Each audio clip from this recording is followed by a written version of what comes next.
As Emily took one last bite of her birthday cake, she glanced at the clock and realized how late it was. A wave of panic washed over her as she remembered that her mother was going to be in town early in the morning. She quickly stood up, thanking her friends for the wonderful birthday surprise they had thrown for her. She called out for Max, her loyal companion, who had been patiently waiting for her. Her friends, concerned for her safety, suggested she stay the night. However, Emily knew that if she stayed, she'd likely oversleep and miss her mother's arrival. Alright, but remember, if you hear something, no, you didn't, her friends remarked as they said their goodbyes. Those were the exact words she heard all her life growing up in the Appalachian Mountains. The party's warmth and laughter faded into the background as Emily and Max set off through the dense forest. A sense of unease began to creep over Emily as the forest seemed more alive. Max, too, seemed on edge. His ears perked up, and his pace quickened. Suddenly, a figure appeared in the moonlight ahead. A woman standing in the path. "Emily, is that you?" "It's so cold out here," the woman called out, sounding eerily like her mother. Max growled. As Emily drew closer, she realized with horror that something was terribly wrong. The figure's eyes were too bright, too unnatural, and there was an unsettling stiffness in her movements.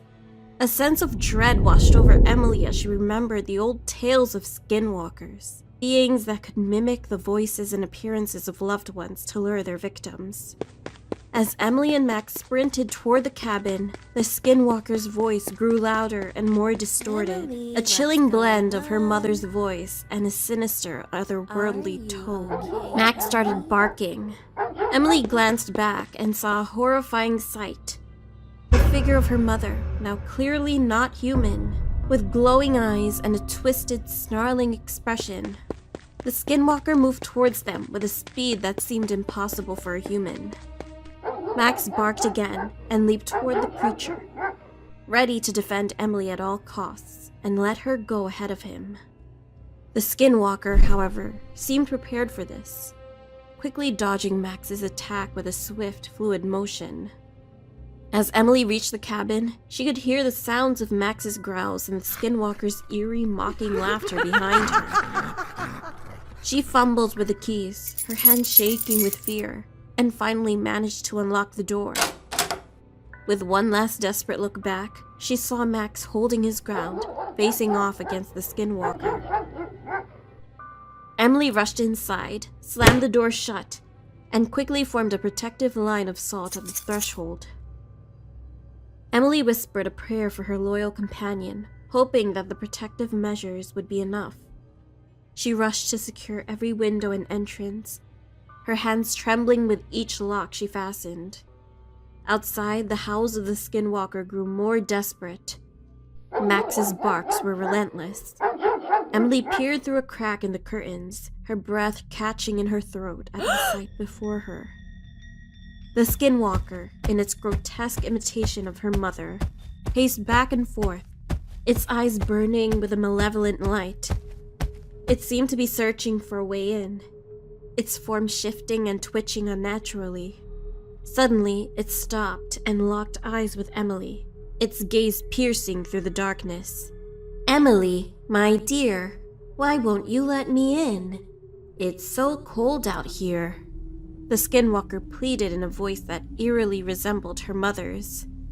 "I've come all this way for your birthday, and you leave me out in the dark?" The creature then turned its attention back to Max, who stood his ground bravely. In a swift motion, the skinwalker lunged at Max, causing Emily's heart to skip a beat. But Max, with his quick reflexes, dodged the attack and made a break for the cabin door. Emily quickly opened it just enough for him to slip through before slamming it shut again. With Max safely inside, the skinwalker's voice grew more insistent. "Emily, sweetheart, please open the door. I want to make sure you're safe." But Emily knew better than to fall for the skinwalker's deceitful words. The Skinwalker, now furious at being rejected, began to throw itself against the door with terrifying force. As the hours dragged on, the Skinwalker's attacks became more frenzied, its howls echoing through the forest like the cries of a tormented soul. Emily just hugged Max tight and listened to music. Finally, as the first light of dawn began to break through the darkness, the howls outside started to fade. The Skinwalker, defeated by the coming daylight, let out one final enraged cry before retreating into the depths of the forest. Emily collapsed to the floor, exhaustion and relief washing over her as she hugged Max. Shortly after the terrifying encounter, Emily called her mother, only to learn that her flight had been delayed.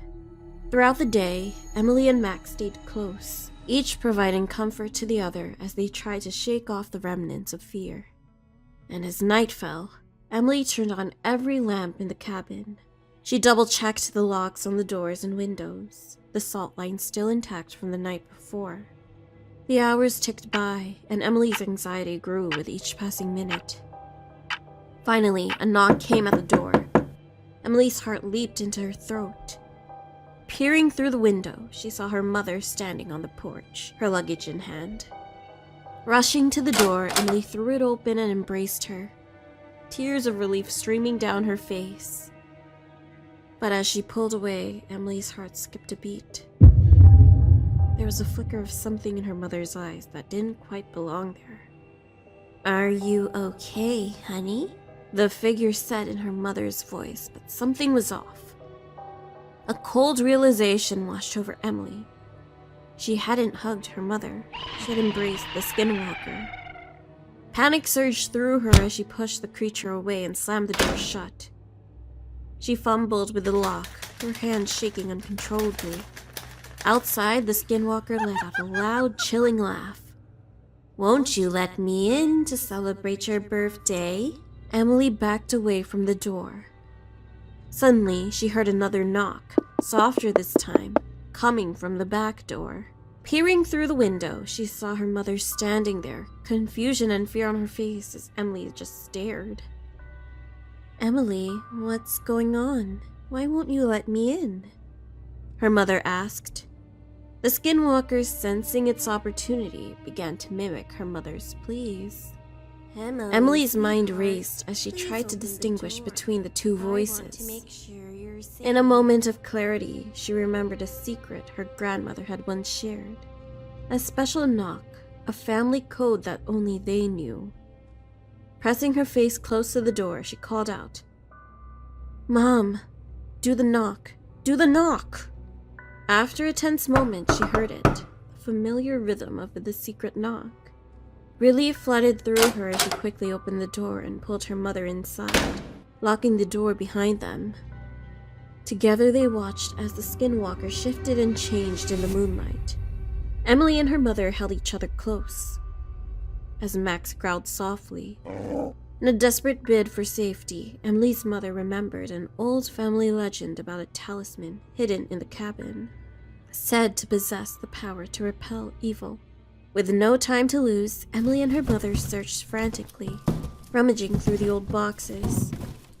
Finally, in a dusty old chest, Emily's fingers closed around a small, intricately carved amulet. As soon as she touched it, a warm, pulsing energy coursed through her body. Outside, the Skinwalker sensed the presence of the talisman, and its howls grew even more frenzied. Emily approached the door, holding the amulet out in front of her. With a deep breath, she flung the door open. The Skinwalker recoiled as if struck by an invisible force. Emily stepped forward, the amulet glowing brightly in her hand, casting a protective light around her and her home.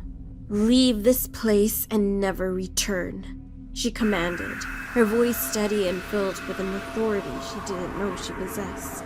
The Skinwalker let out one final ear-splitting howl before disappearing into the forest. Emily and her mother embraced as dawn broke. Emily turned to her mother smiling. She was grateful for the gift of another day. She knew that no matter what shadows lurked in the corners of the world, she had the strength to face them as long as she had her mother by her side.